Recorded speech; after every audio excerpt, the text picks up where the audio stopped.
नमस्कार दोस्तों, आज की डेट है 19 मार्च 2024। स्वागत है आपका आज के करंट अफेयर डिस्कशन में। सबसे पहले देखेंगे आज हम क्या क्या देखने वाले हैं। सबसे पहले टॉप न्यूज़ के बारे में बात करें तो टॉप न्यूज़ में हमारी दो आर्टिकल है। ज़्यादा इंपॉर्टेंट तो है नहीं बट थोड़ी बहुत इन्फॉर्मेशन है। एक तो एसबीआई पर सुप्रीम कोर्ट ने जो आदेश दिया उससे संबंधित है, और दूसरी हमारे लोकसभा के इलेक्शन कब होंगे उससे संबंधित एक डेट रिलीज की उससे संबंधित है। तो ज़्यादा इंपॉर्टेंट है नहीं। हमारे जो इंपॉर्टेंट आर्टिकल है ना वो हमारी मेन आर्टिकल है। मेन आर्टिकल में हमारा पहला आर्टिकल है फूड है ना, उसमें कुछ ऐसे जो प्रोडक्ट यूज़ किए जाते हैं उसको बैन कर दिया गया, उससे संबंधित है जो पहला आर्टिकल।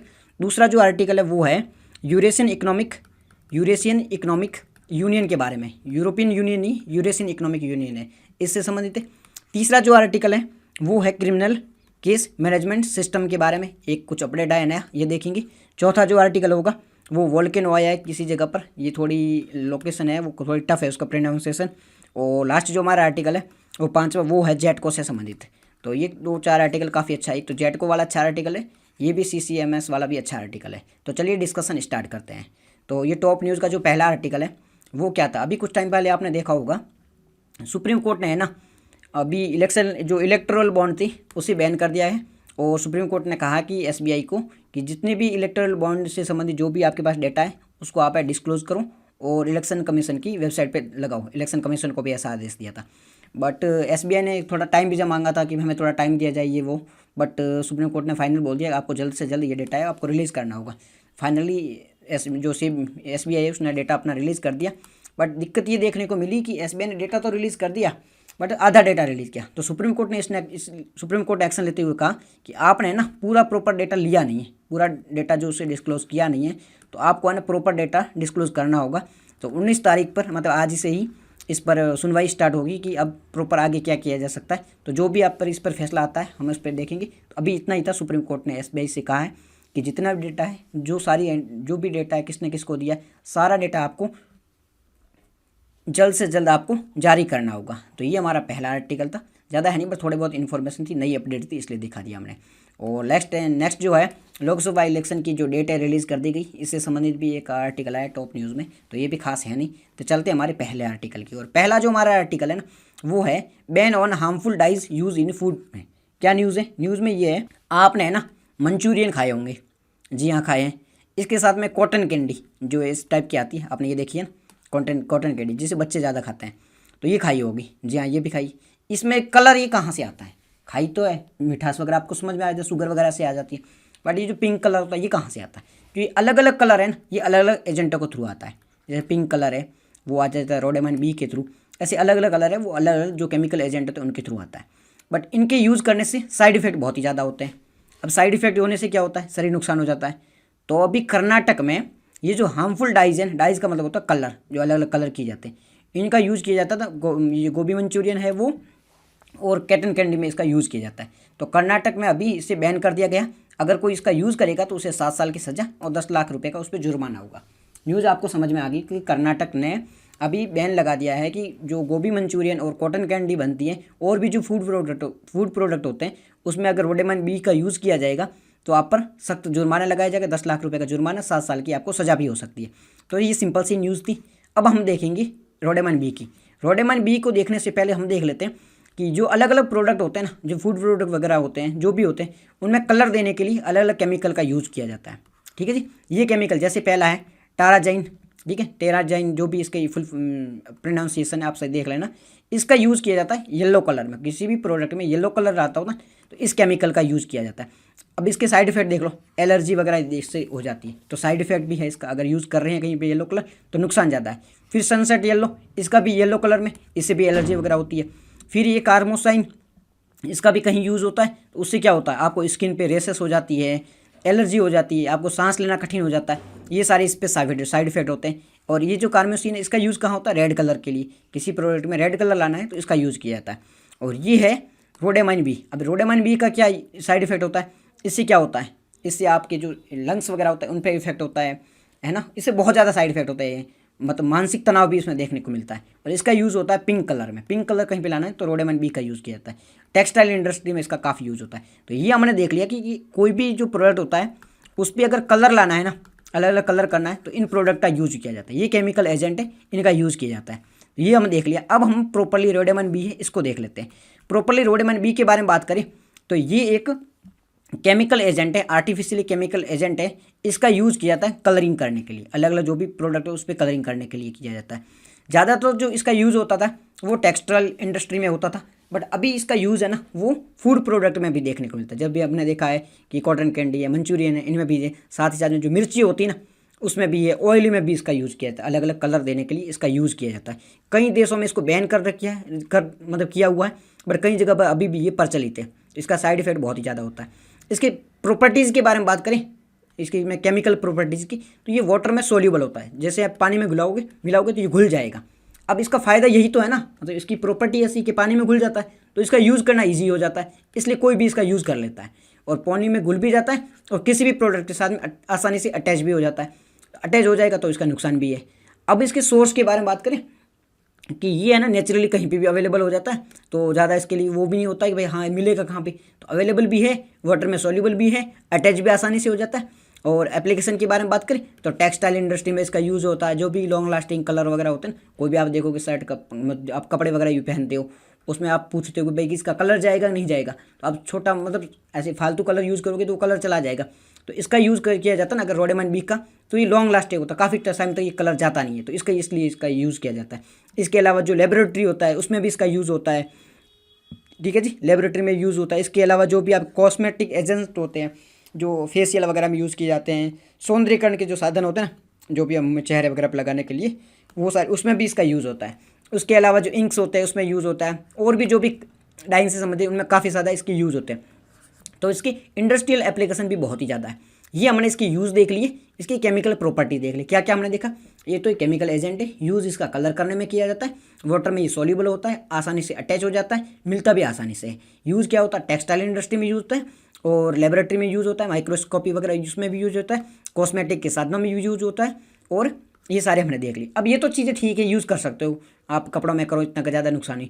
बट जब इसका यूज़ है ना फूड प्रोडक्ट में किया जाता है तब होते हैं इसके साइड इफेक्ट। अब इसके साइड इफेक्ट क्या होता है, अगर फूड प्रोडक्ट में इसका यूज़ करें तो नुकसान क्या होता है, ये देखो, आपको ऑक्सीडेटिव स्ट्रेस होने लगता है, आपके जो स्टमक सेल मतलब जो ब्रेन स्टम है उसमें जो वर्दी होने लगती है, दिक्कतें होने लगती है, आपको इंजरीज हो सकती है, जो अब आपके सेल में दिक्कत है वो इंक्रीज होने लगती है, आपकी जो रेस्पिरेटरी सिस्टम यानी कि आपका श्वसन तंत्र है उनमें समस्या आने लग जाती है, आप अच्छे से सांस नहीं ले पाते हो, वो दिक्कत होने लगती है। लॉन्ग टाइम आपको यूज़ करोगे तो इससे क्या होगा, आपके जो पेट में जलन होने लगती है, आपका स्टमक जो होता है वहाँ पर जलन होने लगती है, ईचिंग होने लगती है, सांस में कठिनाई आ सकती है, ये सारी समस्या होने लगती है। अब इसी समस्याओं के कारण इससे बैन किया जाता है। ऐसे तो आप यूज़ करो कपड़ा वगैरह में कोई दिक्कत नहीं है, बट यहाँ पर फूड प्रोडक्ट में यूज़ होता है तो इसकी साइड इफेक्ट बहुत ही ज़्यादा होते हैं। साइड इफेक्ट है तो नुकसान होंगे होंगे। तो ये हमने पूरा आर्टिकल देखा। ये देखो क्या आर्टिकल था, आर्टिकल सिंपल सा था, बैन किया गया है हर जो फूड प्रोडक्ट होते हैं, हमारे खाने के जो प्रोडक्ट होते हैं उस पर जो हानिकारक रंग यूज़ किए जाते हैं उस पर प्रतिबंध लगा दिया है। अभी किस पर लगाया, जो गोभी होती है ना, मंचूरियन गोभी, उस पर कॉटन कैंडी है उसमें इसका यूज़ किया जाता था रोडेमन बी का, इसलिए कर्नाटक में इसके बैन लगा दिया है। अभी रोडेमन बी के बारे में बात करें, ये एक कृत्रिम एजेंट है, इसका यूज़ किया जाता है रंगाई में, रंगाई मतलब कलर करने में इसका यूज़ किया जाता है, और इंडस्ट्रियल इसका यूज़ यानी औद्योगिक में इसका यूज़ काफ़ी ज़्यादा, उपयोग इसका बहुत ही ज़्यादा है। और इसका हमने उपयोग देख लिया था, कई जगह ये बैन है बट कहीं जगह इसका यूज़ भी होता है। इसकी हमने प्रॉपर्टी देखी थी, प्रॉपर्टी क्या है, पानी में ये घुलनशील होता है, आसानी से ये मिल जाता है, और संलग्न मतलब जुड़ भी किसी से आसानी जाता है। इसके उपयोग के बारे में बात करें, इसका उपयोग कहाँ, कपड़ा उद्योग में इसका उपयोग होता है, जो माइक्रोस्कोपी प्रयोगशाला होता है इसमें इसका उपयोग होता है, साथ ही साथ में जो रंग वगैरह करना होता है, सौंदर्य प्रशासन होता है उसमें भी इसका उपयोग होता है। ये सारे उपयोग होते हैं, इसलिए इसका यूज़ भी बहुत ही ज़्यादा होने लग गया है। बट इसका यूज खाद्य पदार्थों में होने लगा तो इसके नुकसान देखने को मिले। जांच वगैरह की गई, उसमें पता चला इससे आपके ऑक्सीडेटिव जो स्ट्रेस है, तनाव है, वो बढ़ जाता है, आपकी ब्रेन स्टेम होते हैं उसमें वृद्धि हो जाती है, जो आपके सेल्स वगैरह होते हैं उसमें दिक्कत होने लग जाती है। इसके अलावा इसके लगातार अगर इसका सेवन करोगे तो खुजली हो जाती है, आपके पेट में दिक्कत होने लग जाती है, पेट में जलन होती है, सांस लेने में कठिनाई होती है, ये सारे इसके जो भी दुष्प्रभाव है वो भी देखने को मिलते हैं, इसलिए इसे बैन कर दिया। तो हमारा पहला आर्टिकल आपको हिंदी इंग्लिश दोनों में पढ़ दिया, आपको समझ में भी आ गया होगा। चलते हैं हमारे नेक्स्ट आर्टिकल की ओर। नेक्स्ट आर्टिकल क्या है, यूरोपियन इकोनॉमिक यूनियन के बारे में। देखो पहले देखेंगे हम न्यूज़ में क्यों है। न्यूज़ में सिंपल सी बात इसीलिए है कि अभी जो बेलारूस है ना, वहाँ के फॉरेन मिनिस्टर है वो भारत की यात्रा पर आए हुए हैं। तो इन्होंने कहा है कि भारत है ना पहला जो भी यूरोपियन इकोनॉमिक यूनियन है इसके साथ में फ्री ट्रेड एग्रीमेंट करना चाहता है। फ्री ट्रेड एग्रीमेंट क्या होता है, एक देश के साथ में दूसरे देश के साथ में जो एक्सपोर्ट इंपोर्ट होता है वो फ्रीली हो जाता है, ये फ्री ट्रेड एग्रीमेंट होता है, वो करना चाहता है। तो भारत भी कोशिश कर रहा है कि जल्द से जल्द जितने ज़्यादा देशों के साथ में हो सके फ्री ट्रेड एग्रीमेंट किए जाए। तो ये पहली न्यूज़ थी, न्यूज़ आपको ईजिली समझ में आ गई होगी। अब हम देख लेते हैं बैकग्राउंड। यूरेशियन इकोनॉमिक यूनियन, ये यूरोपियन यूनियन नहीं है, ईयू नहीं है, ये यूरेशियन है।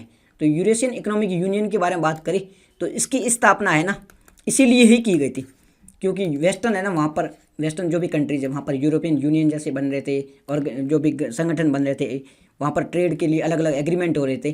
तो इसके जवाब देने के लिए ये जो भी यूएसएसआर से देश थे ना, ये जो इसके मेंबर हैं यूरोपियन इकोनॉमिक यूनियन की, ये सारे मेंबर हैं वो यूएसएसआर के मेंबर हैं। मतलब इससे पहले जो यूएसएसआर था उसके सारे मेंबर जो अभी विघटन हो चुका है उसके सारे मेंबरों ने मिलकर ये बनाया। ये क्यों बनाया कि जो भी यूरोपियन कंट्री जो भी वेस्टर्न कंट्रीज वो अलग अलग एग्रीमेंट करे थे, तो उनको जवाब देने के लिए कि उनके जवाब में भी हमारे पास भी एक ऐसा जो एग्रीमेंट है, हमारे पास में भी एक संगठन है जो इस प्रकार की काम करता है। अब ठीक है, काम क्या करेगा, ये फ्री ट्रेड एग्रीमेंट से संबंधित काम करेगा। किन किन देशों का ये है, ये सेंट्रल एशियन मतलब जो मध्य एशिया है उसके और ईस्टर्न यूरोप के देशों का एक ग्रुप है। इसके आप लोकेशन देखोगे आपको समझ में आ जाएगा। ये सारे है ना यूएसएसआर इसके पार्ट है, जो रसिया है, बेलारूस है, अर्मेनिया है, कजाकिस्तान है, किर्गिस्तान, इन 5 देशों का एक ग्रुप है। इसकी स्थापना 2014 में हुई थी। 2014 में जब इसकी स्थापना हुई थी तब 3 देश थे। कौन कौन से थे, बेलारूस था, रसिया था और कजाकिस्तान थे, ये 3 देश थे। उसके बाद में 2015 में अर्मेनिया ऐड हुआ और किर्गिस्तान ऐड हुआ। अभी इसमें कितने देश है, 2015 में ये दोनों ऐसे हो गए, तो पहले 3 थे बाद में 2, अभी इसमें 5 देश है। कौन कौन से 5 है, रसिया, बेलारूस, अर्मेनिया, कजाकिस्तान और किर्गिस्तान, ये 5 देश अभी इसमें। काम क्या करेगा, काम वही करेगा, फ्री ट्रेड एग्रीमेंट को प्रमोट किया जाएगा इसमें, और वही जो कोऑपरेशन है उनको बढ़ावा दिया जाएगा, कंपनी को बढ़ावा दिया जाएगा। और इनमें है ना एक गवर्निंग बॉडी है। ये गवर्निंग बॉडी क्या करेगी, ये हाईएस्ट बॉडी है, इसमें हाईएस्ट जो भी डिसीजन वगैरह लेने होते हैं ये गवर्निंग बॉडी द्वारा लिया जाता है। डे बाय डे काम करने के लिए, तो भाई डेली काम करना है, उसके लिए एक एग्जीक्यूटिव बॉडी भी है इसमें जो डे बाय डे ऑपरेशन करेंगे। मेंबर कौन कौन है, रसिया है, अर्मेनिया है, बेलारूस है, किर्गिस्तान है, कजाकिस्तान, ये सारे इसमें मेंबर हैं। क्या करेगा, इसमें है ना यूरोपियन यूनियन में एक वहाँ पर कॉमन करेंसी भी है, यूरोपियन यूनियन की कॉमन करेंसी, बट इसकी कोई कॉमन करेंसी नहीं है, ठीक है, इसकी अलग अलग करेंसी है, बट ये ओनली काम करते हैं वो इकोनॉमी को बढ़ाने के लिए काम करते हैं। तो ये हमने पूरा आर्टिकल देख लिया यूरोपियन यूनियन के संबंधित। क्या था, यूरेशियन यूनियन, यूरोपियन नहीं यूरेशियन है, ये चीज़ याद रखना, यूरेशियन आर्थिक संघ, ये 5 देशों का संघ है। न्यूज़ देख ली हमने, हिंदी मीडियम न्यूज़ देख ली हमने, न्यूज़ हमें समझ में आ गई है क्यों बनाया गया था, इनको जवाब देने के लिए। किसको, पश्चिमी जो व्यापार समझौते अलग अलग हो रहे थे उनको जवाब देने के लिए बनाया गया था। मध्य एशियाई देशों का और ईस्टर्न यूरोपियन देशों का एक समूह है। ज़्यादातर जो देश है यूएसएसआर के पार्ट है, ठीक है जी। अभी इनका क्या हुआ, अभी भारत के साथ एग्रीमेंट है इसलिए न्यूज़ में। स्थापना 2014 में हुई, कौन कौन शामिल हुआ वो हमने देख लिया। सदस्य कौन कौन है, ये सारे सदस्य रूस, अर्मेनिया, बेलारूस, किर्गिस्तान, कजाकिस्तान, ये सारे सदस्य है। इनके कोई सामान्य मुद्रा नहीं है, एक ऐसी अलग मुद्रा नहीं है जो इन देशों में चले, नहीं, इनकी अलग अलग मुद्रा है, बट ये सारे इकोनॉमी को प्रमोट करते हैं। उद्देश्य ये सारा आर्थिक प्रतिस्पर्धा को बढ़ाना, ये सारे इसके उद्देश्य हैं। भारत को क्या बेनिफिट होगा, भारत है ना उनका इनके साथ में हिस्टोरिकल रिलेशन अच्छे हैं। आपने रसिया के साथ देखेंगे वो अच्छे थे, पहले यूएसएसआर के साथ में हमारे संबंध अच्छे थे, अभी अर्मेनिया को हमने काफ़ी ज़्यादा डील मतलब हथियारों वगैरह हैं वो भी भेजे हैं, तो इनके साथ में हमारे रिश्ते अच्छे हैं। तो ये देखते हुए भारत के रिश्ते और भी अच्छे होंगे, भारत का इनके साथ में एक्सपोर्ट है वो बढ़ेगा, ट्रेड बढ़ेगा, पीपल टू पीपल टाइज बढ़ेगी, इसलिए भारत के लिए भी ये महत्वपूर्ण हो सकता है। ये हमारा जो आर्टिकल था यूरेशियन इकोनॉमिक यूनियन के बारे में था, काफ़ी इजीली आर्टिकल है, आपको बस पता होना चाहिए कहाँ है, कौन से देश में शामिल है, ये सारी चीज़ पता हो तो आप अच्छे से क्वेश्चन को टैकल कर सकते हो। नेक्स्ट जो हमारा आर्टिकल है वो है क्रिमिनल केस मैनेजमेंट सिस्टम के बारे में, CCMS, काफ़ी इजीली है। न्यूज़ में क्यों है, अभी हमारे जो अमित शाह जी है ना होम मिनिस्टर जी, इन्होंने CCMS criminal case management system और संकलन, CCMS और संकलन एक ऐप है उसे रिलीज़ किया, उसे लॉन्च किया। तो ये चीज़ तो हमें समझ में आ गई, न्यूज़ तो इजी थी, संकलन और CCMS को लॉन्च किया गया, न्यूज़ इसलिए थी। अब हम देख लेते पहले CCMS के बारे में। CCMS क्या है, CCMS है क्रिमिनल केस मैनेजमेंट सिस्टम। सबसे पहले इसे डेवलप किसने किया है, ठीक है जी, NIA ने डेवलप किया है, नेशनल इन्वेस्टिगेशन एजेंसी, इसने इसे डेवलप किया। पहली चीज़ आप याद रखना, फैक्ट है, अच्छा फैक्ट है, क्वेश्चन पूछ सकते हैं, तो आप याद रखना किसने डेवलप किया है, NIA ने डेवलप किया, नेशनल इन्वेस्टिगेशन एजेंसी ने इसे डेवलप किया। दूसरी चीज़ क्या याद रखनी है, क्यों डेवलप किया गया, क्यों लाया गया, ये लाया गया इसलिए एनआईए क्या काम करता है? एनआईए करता है टेररिस्ट से लड़ना है, टेररिज्म है उससे लड़ना है, जो भी ऑर्गेनाइज क्राइम होता है उनसे लड़ना है, ये एनआईए का काम है। अब इससे लड़ने के लिए इनको जरूरत पड़ती है डेटा की, एक पर जगह डेटा मिल जाए, सारा डेटा को कोऑर्डिनेट करना आसान हो जाए, आपस में जो भी संस्था है उनके साथ में कोऑर्डिनेशन ईजी हो जाए, ये सारी चीज़ें जरूरत पड़ती है। अब ये है ना अवेलेबल नहीं होती तो इनसे लड़ना मुश्किल हो जाता है। इसलिए ये जो संस्था अभी बनाया है ना CCMS, ये ऐसा सिस्टम होगा वहाँ पर सारा डेटा अवेलेबल होगा और ये जो कोऑर्डिनेशन है वो भी ईजी हो जाएगा। तो इसके माध्यम से अलग अलग संस्थाओं के बीच में और जो एनआईए के जो पर्सनल होते हैं उनके बीच में एक तो कोऑर्डिनेशन ईजी हो जाएगा और डेटा का संग्रहण हो जाएगा। इसके अलावा जो भी स्टेट पुलिस होती है ना उसके साथ में भी डेटा शेयर किया जाएगा, स्टेट पुलिस के साथ में डेटा शेयर होगा तो स्टेट पुलिस भी इसमें हेल्प करेगी इनकी। तो इनका जो इंटरफेस होता है, जो ये सिस्टम पूरा उसका इंटरफेस ईजी है, यूज़र फ्रेंडली है, तो इसका यूज़ आप आसानी से कर सकते हो इन्वेस्टिगेशन में, या आपकी हेल्प मिल जाएगी क्योंकि सारा डेटा एक जगह अवेलेबल हो जाएगा तो आपकी हेल्प आसानी से हो सकेगी। ये जो है ना टेररिस्ट से संबंधित जो भी डेटा होगा वो एक जगह आपको मिल जाएगा, अलग अलग संस्थाओं के साथ में शेयर किया जाएगा, तो सारी संस्था मिलकर जो डेटा है उसको शेयर करेगी, उसका यूज भी आसानी से करेगी। तो जो भी दिक्कतें आ रही है, जो भी समस्या है, जो भी क्राइम हो रहे हैं उनमें रोकथाम करने के लिए हेल्प करेगा। तो ये हमने देख लिया CCMS के बारे में। अब हम देख लेते हैं संकलन ऐप के बारे में। संकलन ऐप के बारे में बात करें तो ये जो ऐप क्यों बनाया गया था, ये सिंपल सी चीज़ है। अभी कुछ टाइम पहले CRPC और IPC इसमें संशोधन किया गया था, पुराने जो थे उसे ख़त्म करके नए ला गए थे, तो इसमें नए अमेंडमेंट होंगे, उसमें नए प्रोविज़न होंगे। तो इन प्रोविज़न की सारा जो डेटा है ना वो जो भी पुलिस पर्सनल लोग वगैरह होते हैं उनके पास में डेटा है नहीं, उनको इनके पता है नहीं भाई इसमें क्या क्या प्रावधान किए गए हैं, उसमें क्या क्या सुधार किए गए नहीं। जो पुराने थे वो तो पुराने याद करके बैठे, नहीं तो उनको पता ही नहीं। तो नई सारे हैं ना ये संकलन ऐप है, इसमें डाल दिया गया है, जो भी पुराने हैं वो भी है, ओल्ड में क्या प्रावधान थे वो भी है, और नए में क्या प्रावधान है वो भी इस ऐप में है। तो जो भी, जैसे मैं पुलिस हूँ, मेरे को पता करना है कि भाई ये क्राइम हुआ है, इसके नए लॉ के अकॉर्डिंग, नए CRPC या IPC के अकॉर्डिंग इस पर क्या सज़ा होनी चाहिए, तो ये IPC या CRPC के अकॉर्डिंग मुझे मिल जाएगा इसमें से। नए जो ऐप है उसमें पहले ये देखूंगा ओल्ड में ये प्रावधान था, नए में ये प्रावधान है, तो ये मेरे को सारा मिल जाएगा।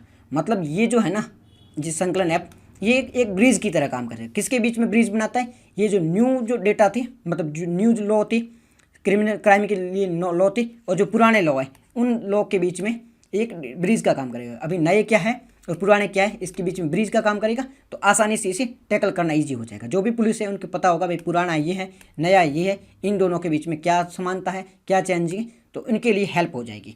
तो ये ब्रिज का काम करेगा। फीचर ये कि ऑफलाइन में भी काम करेगा। ये जो ऐप है ऑफलाइन में भी है, ऑनलाइन में भी है।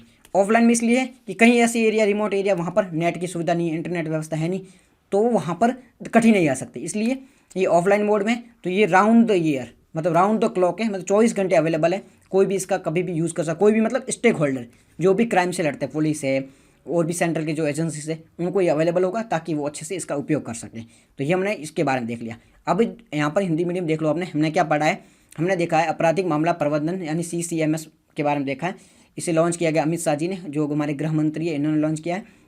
इसलिए न्यूज़ में बनाया किसने, बनाया NIA, नेशनल इन्वेस्टिगेशन एजेंसी, इसने बनाया। ये CCMS काम क्या करेगा, ये अपराध से जुड़े जो आतंकवाद है इनसे संबंधित डेटा है उसको समन्वय करने में सक्षम होगा, उनको संग्रहण करने में सक्षम करेगा। जैसे राज्य पुलिस है उनकी भी हेल्प हो जाएगी। सॉफ्टवेयर बेस है, यूज़ करना काफ़ी आसानी से इसका यूज़ कर सकते हो, और ये सुव्यवस्थित तरीके से काम करेगा, सारा डेटा एक जगह आपको मिल जाएगा। फिर हमने देखा था संकलन ऐप के बारे में। संकलन ऐप के बारे में बात करी, ये जो पुराने हमारे जो भी लॉ थे ना उसमें चेंजिंग की गई, तो ये पुराने लॉ और नए लॉ के बीच में एक पुल का कार्य करेगा ताकि पुराने लॉ और नए लॉ को समझना आसान हो जाए। ऑफलाइन मोड में भी अवेलेबल है, जिससे दूर दराज के जो एरिया है वहाँ पर भी जानकारी पहुँच सके। तो ये हमारा पूरा आर्टिकल था आपराधिक मामला प्रबंधन प्रणाली के बारे में। चलते हैं हमारे नेक्स्ट आर्टिकल की ओर। नेक्स्ट जो आर्टिकल है वो इस वॉल्केनो है, कहाँ पर ये आया है, ये पोपाकेपिटल वॉल्केनो, ये कहाँ पर आया है। पहले तो हम न्यूज़ देख रहे थे। न्यूज़ ये है कि मैक्सिको जो सिटी है ना, वहाँ पर मैक्सिको जो कंट्री है वहाँ पर ये लोकेशन है, वहाँ पर ये वॉल्केनो देखने को मिला है। इसलिए न्यूज़ में कहाँ पर देखने को मिला, आप लोकेशन में देख लो, ये मैक्सिको है। मैक्सिको में यहाँ पर पोपाकेपिटल है, वहाँ पर ये ज्वालामुखी देखने को मिली है, वॉल्केनो देखने को मिला है, इसलिए न्यूज़ में ये इसकी लोकेशन है। अब हम इसके बारे में क्या देखेंगे, इस वॉल्केनो के बारे में बात करते हैं। इसके फीचर की बात करें तो ये एक स्ट्रेटो वॉल्केनो। स्ट्रेटो क्या होता है, स्ट्रेटो वॉल्केनो ऐसा होता है, इसकी पीक होती है चोटी, वो तो काफ़ी तीव्र होती है, तीखी होती है, ऊपर से देखो स्टिप होती है ना। तो पहला इसका फीचर है कि तीखी होती है, फिर उसमें लेयर होती है अलग अलग ऐसे, क्योंकि यहाँ से आएगा पहला लेयर बनेगी, फिर लेयर बनेगी, फिर लेयर बनेगी, तो एक सक्सेसर लेयर बनेगी। ठीक है। पहली तीखी चोटी होती है, सक्सेसर लेयर होती है, इसमें जो प्रोडक्ट निकलते हैं ना भाई, लावा बाहर आएगा, कुछ प्रोडक्ट मिलेगी, तो एस मतलब जो भी राख होती है वो बनेगी, फिर लावा बनेगा, तो ये इसके बाई प्रोडक्ट होते हैं। काफ़ी तिखी होती है, काफ़ी ये तीव्र भी होते हैं, नुकसान भी काफ़ी ज़्यादा होता है, ठीक है। आसपास के एरिया में इसका नुकसान भी ज़्यादा होता है, ये इसके फीचर है। और अभी हम बात करें ना पोपाकेटल की, वोल्केनो की, ये जो मैक्सिको है ना, इसकी सेकंड हाईएस्ट पीक है। मैक्सिको की सबसे बड़ी चोटी है वो ये है सिटापेटल, और उसके बाद में सेकंड हाईएस्ट है वो पोपाकेटल है। ये मैक्सिको सेकंड हाईएस्ट है, इसकी हाइट है 5426 किलोमीटर। ये आपको याद नहीं रखना, दो चीज़ें याद रखना, मैक्सिको सबसे हाईएस्ट है वो सिटापेटल है, ये चीज़ याद रखना, इसलिए पीसीएस में कहीं भी पूछा जा सकता है, ठीक है जी। और लोकेशन हमने देख लिया है, और इसके फीचर के बारे में देखना, कॉलोनिकल शेप यानी शंक्वाधारी शेप ऐसे है, शंक्वाधारी है, स्टीप होती है, काफ़ी तीव्र होती है, यहाँ पर वोल्केनिक ऐस है, लावा है, ये सारी चीज़ें बाई प्रोडक्ट के रूप में देखने को मिलती है। और ये मैक्सिको का एक्टिव वोल्केनो 14वीं सेंचुरी से देखने को मिल रहा है, काफ़ी इसकी पुराने एविडेंस है। एक्टिव वोल्केनो है, एक्टिव वो होता है जो लॉन्ग टाइम से देखने को मिलता है, कुछ टाइम तो रुक जाता है फिर वापस होता है, वो एक्टिव वोल्केनो होता है। और ये सारी इसकी हिस्ट्री कब कब ये इरप्शन इसका हुआ है, अभी रिसेंट में 2024 में भी हुआ है, ये सारी इसकी हिस्ट्री थी। और हिंदी मीडियम देख लो, सिंपल सी चीज़ थी। हमने यहाँ पर लोकेशन है जो कौन सी है, पोपाकेटल, यहाँ पर वोल्केनो देखने मिला, कहाँ पर ये मैक्सिको में है। और हमने इसकी मैप देख लिया था, ये इसकी लोकेशन है, और इसका फीचर देख लिया था, फीचर सिंपल सा था। और पहला हमने देखा था ये मैक्सिको की दूसरी हाईएस्ट चोटी है, पहला कौन सा है, सिटापेटल है, और दूसरा ये है, शंक्वाकार आकृति है, काफ़ी पीक होती है, वो खड़ी होती है, और ज्वालामुखी होती है, ज्वालामुखी यानी मिश्रित ज्वालामुखी है, ये स्ट्रेटो वोल्केनो, लेयरदार है, परतदार ये वोल्केनो है। ये सारी चीज़ें देख ली, लोकेशन देख लेती, ये सक्रिय वोल्केनो लंबे समय से चला आ रहा है, हमने देख लिया। चलते हैं हमारे नेक्स्ट आर्टिकल के, नेक्स्ट है जेटको के बारे में। जेटको क्या है, जेटको एक जॉइंट इकोनॉमिक ट्रेड कोऑपरेशन से संबंधित एक टर्म होती है, और ये है ना अभी न्यूज़ में क्यों है, ये भारत और डोमिनियन रिपब्लिक इसके बीच में साइन हुआ, इसलिए न्यूज़ में है। अब हम इसके बारे में बात करें तो ये क्या होता है, ये एक बायलैटरल मैकेनिज्म है, इसमें दो या दो से अधिक देशों के बीच में साइन होता है, दो या दो से अधिक देश होते हैं, वो इकोनॉमिक टाइज को बढ़ाने के लिए इसे साइन करता है। इससे का ऑब्जेक्टिव क्या है, इसमें क्या होता है, इसमें आपकी जो इकोनॉमिक होती है, इकोनॉमिक टाइज होता है, उसमें इंप्रूवमेंट देखने को मिलता है, उसमें स्ट्रेंथन देखने को मिलता है। साथ में जब आपके कॉमर्शियल रिलेशन होते हैं, वो इंडस्ट्रियल रिलेशन होते हैं, वो एक्सपेंड होते हैं, गुड्स एंड जो सर्विस होती है उसकी इंपोर्ट एक्सपोर्ट में वृद्धि देखने को मिलती है। मतलब जेट को क्या सिंपल सी चीज़ है, ये जॉइंट इकोनॉमिक ट्रेड एग्रीमेंट होता है, इसमें जो दो या दो से अधिक देश शामिल होते हैं, वो देश उन देशों के बीच में सारी जो इकोनॉमी से संबंधित जो गतिविधि है वो फास्ट हो जाती है, बढ़ने लग जाती है। जैसे फ्री ट्रेड एग्रीमेंट होता है, वो तो बहुत बड़ी चीज़ है, उसमें फ्रीली होता है, बट इसमें क्या होता है थोड़ी बहुत, जैसे कि आपको अगर कोई एक देश से दूसरे देश से सामान भेजना है वो ईजी होता है। तो जेट को सिंपल सी चीज़ें आप समझ लेना, इकोनॉमी से संबंधित एक टर्म है जिसमें आपकी इकोनॉमिक टाइज को बढ़ाने के लिए यूज़ किया जाता है। बस इतना याद रखना आपको, जेट को एक इकोनॉमिक टाइज के लिए यूज़ किया जाता है, मतलब आपके इकोनॉमिक रिलेशन को बढ़ाने के लिए यूज़ किया जाता है। ऐसे आएगा जेट को ज्योग्राफी टर्म नहीं, ज्योग्राफी वगैरह नहीं है, ये इकोनॉमिक टर्म है जिसका यूज़ है ना आपके बायलैटरल रिलेशन जो इकोनॉमी के संबंध में बढ़ाने के लिए इसका यूज़ किया जाता है। कॉमर्शियल और इकोनॉमिक कोऑपरेशन आपको उसमें वृद्धि देखने को मिलती है।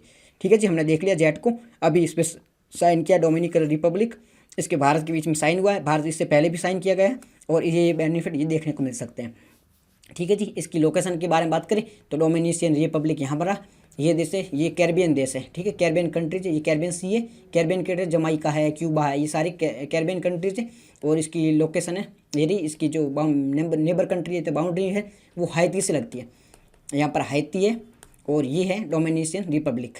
ठीक है, ऊपर है हैती, नीचे डोमिनिशियन रिपब्लिक है, कैरिबियन कंट्री है, कैरिबियन जो सी है वहाँ पर है। ये सारी आप इसकी लोकेशन ध्यान से देखना, लोकेशन इंपॉर्टेंट है हमारे लिए। डोमिनिशियन रिपब्लिक, ऊपर है हैती, तो ये चीज़ इंपॉर्टेंट हो जाती है, इसकी लोकेशन मस्ट है। तो दो चीज़ें आपको याद रखनी, एक तो जेट को क्या होता है, जेट को इकोनॉमिक टर्म है, आपको इतना पता होगा ना इकोनॉमिक टर्म है तो आप जो भी क्वेश्चन पूछा उसको टैकल कर सकते हो। दो देशों के बीच में इकोनॉमिक टाइज को वृद्धि करने के लिए एग्रीमेंट किया जाता है जेट को। फ्री ट्रेड एग्रीमेंट से थोड़ा कम होता है, बिकॉज की फ्री ट्रेड एग्रीमेंट थोड़े ज़्यादा उसमें तो ज़्यादा खुला ओपन हो जाता है, तो ये कम ओपन होता है। ये देख लिया डोमिनिशियन रिपब्लिक की हमने लोकेशन देख ली, कहाँ पर है, कैरिबियन सी में। और बेनिफिट क्या होगा, पहले तो इसका बेनिफिट यही होगा कि हमारा है ना जो भी लैटिन अमेरिका है उसके देशों में एक्सपोर्ट इंपोर्ट हो जाएगा, एक्सपोर्ट इंपोर्ट में वृद्धि होगी, हमारा जो उसके साथ में ट्रेड है उसमें भी वृद्धि देखने को मिल सकती है। तो जो लैटिन अमेरिकन जो देश है, नीचे वाला लैटिन अमेरिकन देश है, तो उनके लिए जाने का एक रास्ता है वो ओपन हो जाएगा। और इसका लोकेशन हमने देख ही लिया है, इससे पहले भी जेट को भारत कई देशों के साथ साइन कर चुका है, जैसे कि यूनाइटेड यूके के साथ में, कोरिया के साथ में, सिंगापुर, कनाडा, थाईलैंड, इंडोनेशिया, इन देशों के साथ में भारत जेट को साइन कर चुका है। तो ये हमने देख लिया जेट को के बारे में। और जेट को मैं आपको सिंपल सी चीज़ समझ में आ गई होगी, तो आप समझ जाओगे आर्टिकल को। तो हमने 5 जो आर्टिकल देखे सिंपल से हैं, ठीक है। हमने एक बार फिर से देख लेते हैं क्या क्या देखे हैं। हमने ये 5 आर्टिकल देखे हैं। पहला हमने देखा है फूड से संबंधित जो बैन किया गया है, किसको बैन किया है, केमिकल प्रोडक्ट है वो फूड में यूज़ किए जाते हैं, उस पर बैन लगा दिया है। अलग अलग हमने प्रोडक्ट देखे थे, अलग अलग जो केमिकल देखे थे उन पर बैन लगाया। दूसरा हमने देखा है यूरेशियन इकोनॉमिक यूनियन के बारे में, किस किस था, रसिया था, किर्गिस्तान, कजाकिस्तान, आर्मीनिया वगैरह था। उन 200 को भारत के साथ में अभी फ्री ट्रेड एग्रीमेंट है, उस पर भारत कोशिश कर रहा है, तो ये हमने देखा था। फिर CCMS के बारे में देखा, इसमें एक संकलन ऐप था। ऐप क्या क्या था, ऐप काम करेगा जो हमारे CRPC IPC उनके नए सेक्शन उनके बारे में काम करेगा। CMS है वो इन्फॉर्मेशन है उसको संग्रहण करना, आतंकवाद वगैरह को कैसे रोकना, डेटा कैसे शेयर करना, उनकी हेल्प करना है। फिर हमने देखा था जेटको के बारे में, और एक हमने देखा था वोल्केनो के बारे में। वोल्केनो कहाँ आया है, मैक्सिको में आया है, एक्टिव वोल्केनो है, काफ़ी लंबे समय से देखने को मिलता है। जेटको क्या है, जेटको एक इकोनॉमिक टर्म है, किन देशों के बीच में हुआ है, ये हुआ है इन जो भारत और रिपब्लिक डोमिनियन के बीच में हुआ। इसकी लोकेशन हमने देखी थी। तो ये हमारा पूरा आज का डिस्कशन था। तो आज के डिस्कशन में इतना था। Thank you very much for discussion.